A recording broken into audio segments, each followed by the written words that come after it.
Okay, this is Giancoli Physics AP Edition, 7th edition. We are in Chapter 10, Fluids, working on problem 53. Just go ahead and jump in. That problem reads, and you have a picture of a building here. Water at a gauge pressure of 3.8 atmospheres at street level flows into an office building at a speed of 0.78 meters per second through a pipe 5 centimeters in diameter. The pipe tapers down to 2.8 centimeters in diameter by the top floor, 16 meters above where the faucet has been left open. Calculate the flow velocity and the gauge pressure in the pipe at the top floor. Assume no branch pipes and ignore viscosity. So there's a lot going on there. Go ahead and pause the video, wrap your brain around that problem, and come back when you've got it set up and you're ready to compare. Okay, as always, we're going to go through our problem and identify any quantities we have and things we're looking for. So I have a pressure at street level. We're going to call this 0.1 down here. We'll call this 0.2 up here. Normally we draw a picture for these things. They've already provided one. That was nice of them. The speed at the first location is 0.78 meters per second. That's going to be velocity 1. They give us a pipe diameter of 5 centimeters. As with many of these problems, I want these to be SI units as much as possible. We're going to have to deal with these atmospheres as well. I'll take care of that in the middle of the calculation. But since this is an easy metric conversion, I'm going to go ahead and convert that, first of all, to a radius by cutting it in half, since I'm almost certainly going to be dealing with area of the pipe, not diameter. I'll cut that into the radius, which is 2.5 centimeters. When you convert that to meters, you're going to get the radius of 1 is equal to 0.025 meters. Now we taper down. The radius at 2, again, converting that to meters and a radius. That is 1.4 centimeter radius, or 0.014 meters for my second radius. I got 16 meters of height differential here. We'll call that H there. The faucet is left open, so there's some additional flow. Now, the things they're asking me for are the flow velocity and the gauge pressure at the top. So they're asking me for P2 and V2. Those are the quantities we have to hunt down. Now, with the values we have here, this is a fairly apparent Bernoulli's equation type problem.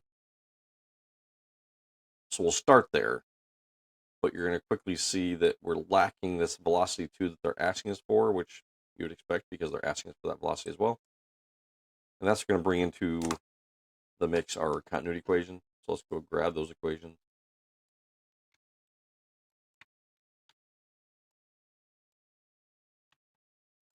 Two versions here. There's our Bernoulli's equation. There's our continuity equation. And as indicated, we can set this Bernoulli's equation up, but we're going to be missing one of the velocities. I'll go through that with you. And they asked us for the velocity as well. So we're going to use I'll show you why we're going to use the continuity equation for that. So again, this is looking like a Bernoulli's equation type of problem.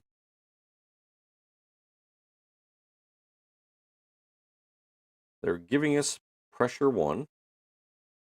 They're asking us for pressure 2. We know the density and the acceleration due to gravity on Earth, so we're good there. They don't give us y1 or y2, but they do give us the height difference. So we effectively know the delta y. So that effectively takes care of those two heights. That's just a number. That's density. They give us the velocity at 0.1, and again, they're asking us for the velocity at 0.2. So that's one equation with two unknowns. So algebraically, we know we're going to need another equation here. They're asking us for pressure 2. We don't know velocity 2, but they did ask for that as well. Even if they didn't ask for that, this analysis here would show you that you need to go grab that velocity from somewhere. And that other somewhere, conveniently, is the volumetric flow rate equation, or the continuity equation. That continuity equation, again, that's an area times a velocity. That's an area times a length per time. That's an area times a length, which is a volume per time. That is a volumetric flow rate, which many textbooks will indicate with a V dot to indicate the rate of change of the volume. Because over on that equation, we don't have the area exactly, but we do have both of the radii. That takes care of that. They did give us V1. So V2 is the only unknown in that equation. Now, we could make an algebraic substitution down here to calculate this pressure, but since they flat out ask us for this velocity as well, we're going to go ahead and calculate this separately. And while I would normally incorporate that algebraic substitution into this equation, because we're calculating it separately here, we'll go ahead and use that value later in our problem. We'll just need to make sure that we include all of the significant figures here. So they asked us for that first, and we're going to need that first anyway. So let's go ahead and calculate our velocity 2 from our continuity equation. You rearrange that to solve for velocity 2. That's going to equal velocity 1 times the ratio of our areas. Which again, since we have the radiuses, or the radii, that would be pi r1 squared divided by pi r2 squared. Those pi's will cancel. Velocity 2 is going to equal velocity 1 times the ratio of the radiuses squared. I think we're about ready for numbers there. The velocity 1 that they gave us was 0.78 meters per second. 0.78 meters per second. And we'll multiply that by the square of the ratio of the radii. So radius 1 is 0.025 meters. Now, because here it's a ratio, we could have left it in centimeters if we wanted to. And because the diameter is directly proportional to the radius, we could have actually left that in diameters because it would all cancel. The ratio would be the same. But we converted them in advance in anticipation of needing everything in SI, so that's perfectly fine. And we're going to square that. Now, 25 over 15 is about 5 over 3, which gives you 25 ninths, which is about 2.5. So take 2.5 of those, you're looking at 1.6 and 0.4, so about 2-ish.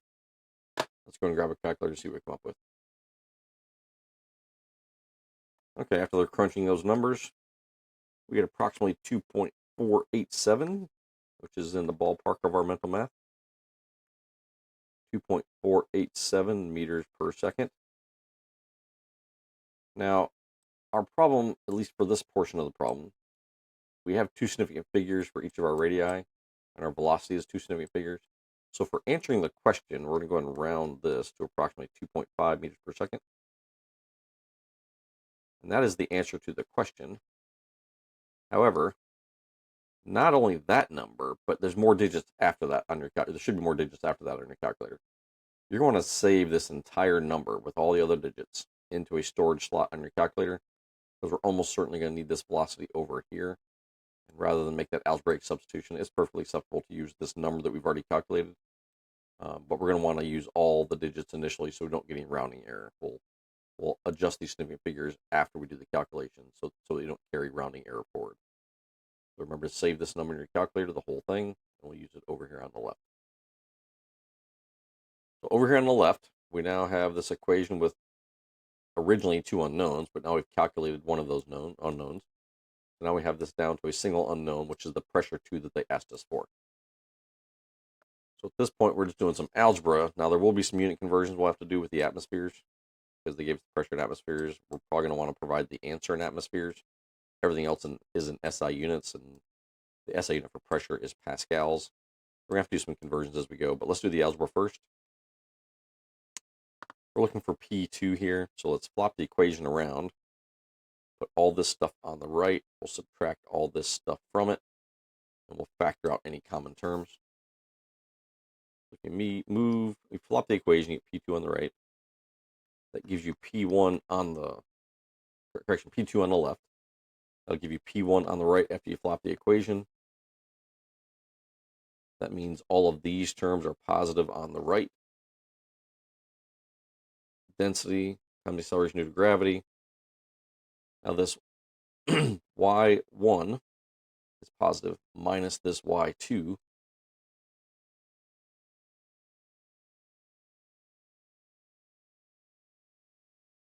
We have to be careful here. Y1 minus y2 is going to give you a negative value because y1 is lower. And this should make sense because we're going from a region down here to a region up here. We expect the pressure to drop. So this should be a negative contributor. So because I'm going to use H, which is a positive 16 meters, I know this is causing the pressure to drop. Y1 minus Y2 is a negative value. So I'm going to go ahead and account for that here by changing that sign to a negative.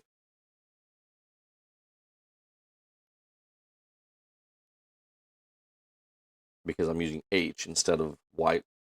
Height would be Y2 minus Y1. This is Y1 minus Y2 once you algebraically rearrange it, which makes that negative, and that should make sense that this drops the pressure. That takes care of the height piece. Now for the velocity piece, again, this is now on the right side of my equation. So I get plus 1/2 density. That's velocity 1 squared minus velocity 2 squared once you factored everything out. So now we have the thing that they were asking us to calculate, pressure at point 2, as a function of all these values that we know. The only thing that's a little off at this point is this pressure we have in atmospheres. We're going to want to give this answer in atmospheres, but all of these units are in SI units. We're going to make those conversions as we go. We're going to start off with pressure 1. Pressure 1 is 3.8 atmospheres.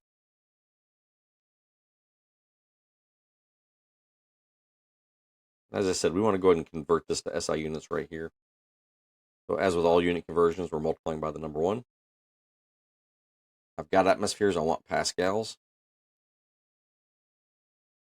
You can look up this conversion in a table or on the internet. But 1 atmosphere is 1.013 times 10 to the 5th pascals.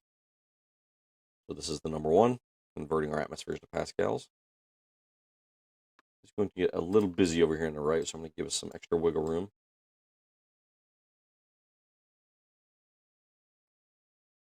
I'm now going to subtract off our density, which for water is 1,000 kilograms per cubic meter. You can look that up on the table or on the internet. On planet Earth, we're at 9.8 meters per second squared. The height difference they gave us, I believe, was 16 meters.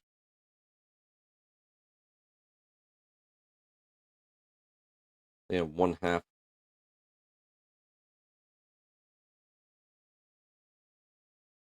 the density, which again is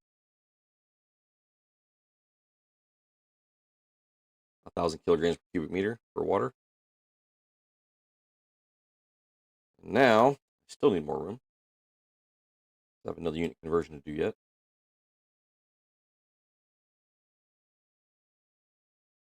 Now I'm going to take these squares of the velocities.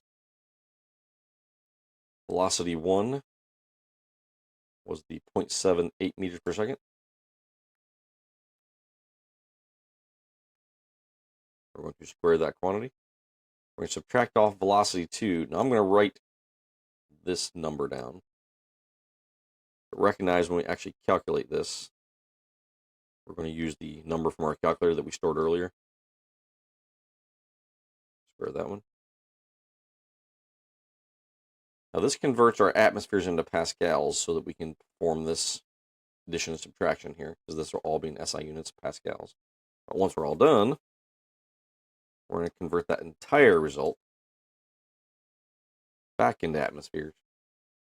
So again, we're going to multiply by the number 1, but this time we have pascals and we're going to atmospheres. So we'll put our pascals down here, our atmospheres up here. We're basically taking the reciprocal of this number 1 to create another number 1. as 1 atmosphere and 1.013 times 10 to the 5th Pascal. There's a lot going on there, lots of numbers to push. Go ahead and grab your calculator, crunch through this, and come on back when you're done. Okay, after crunching all those numbers, you should get a pressure of about 2.2246 atmospheres. Now, you may have noticed while doing that calculation that this gave you another negative number here. And again, just like the height difference here should lead you to expect a drop in pressure, so a negative contributor. At the top of the pipe, the area narrowed, increasing the velocity, that you should expect that to drop the pressure as well. So the fact that these are both negative contributors should not be a huge shock to you. So we come up with approximately 2.246 atmospheres, and again, with our two significant figures in our problem, we're going to round that off to about 2.2 atmospheres. That problem was a little busy, but that takes care of that one, and we're on to the next one.